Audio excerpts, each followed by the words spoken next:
Hello, everyone. Today, we're going to have fun with fallacies. These are popular fallacies that you probably already know or can spot, but just didn't know the name of. So let's begin. The first one is ad hominem. An ad hominem is a personal attack on the person one is debating instead of addressing the person's reason for their opinion. And this, for an example, could be, "You're a liar. You can't be a good baseball player." Well, being a liar has nothing to do with being good at baseball. It's terrible that you're a liar, but it doesn't mean you're not a good baseball player. Another example might be, "How could you know anything about helping the poor? You're rich." Well, some rich people have been poor, and some rich people also are very altruistic and like to help people, are very familiar with what people need, and are really good at helping people who need help, who are struggling. So, as you see, personal attacks has nothing to do with the subject at hand, and that's why it's a fallacy. The next fallacy is called the slippery slope. And that is an if-then fallacy that argues if one change occurs, it will lead to much more disastrous changes. And a good example of this is, if you try marijuana, soon enough you'll be on cocaine, then heroin, and ecstasy. This was very popular for a while. Actually, it probably still is. That marijuana, for example, is a gateway drug.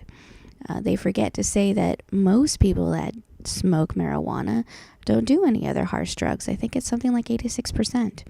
Again, slippery slope. It starts off small and gets really big. Big fallacy. The next one is called the perfect solution fallacy.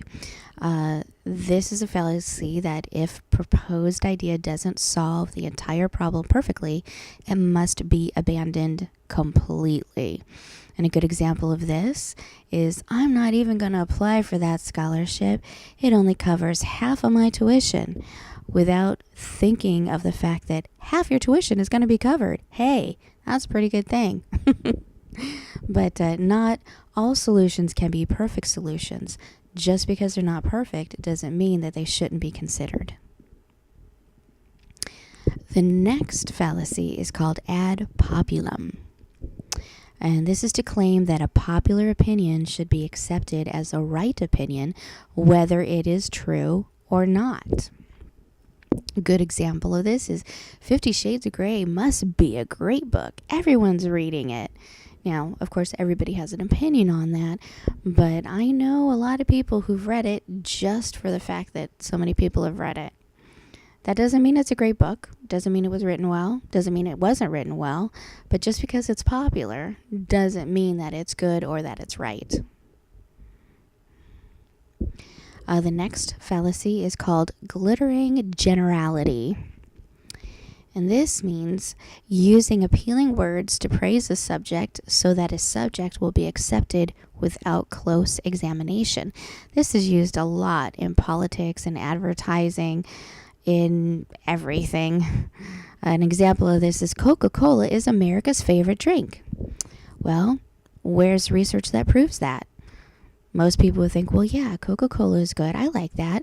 So they probably wouldn't debate it. And really, it doesn't make a lot of difference whether it's America's favorite drink or not. But in a debate, or when you're trying to point out fallacies, this is a big one. This is a big one. Another example is, "This individual is amazing and needs no introduction. I know you will agree." Again, they're putting lots of positive spins. They're making it sound good. People want to feel good. People want to feel confident. People want to feel good about people that may be speaking or people that may be managing their office. And so they just want to fall in and agree. They want to agree. "Oh yeah, this individual is amazing. You're right. They're super great." But there's no proof of that except for if the person proves that they're super great. And you don't know until there's proof. That's why it's a fallacy. The next one is called the red herring fallacy.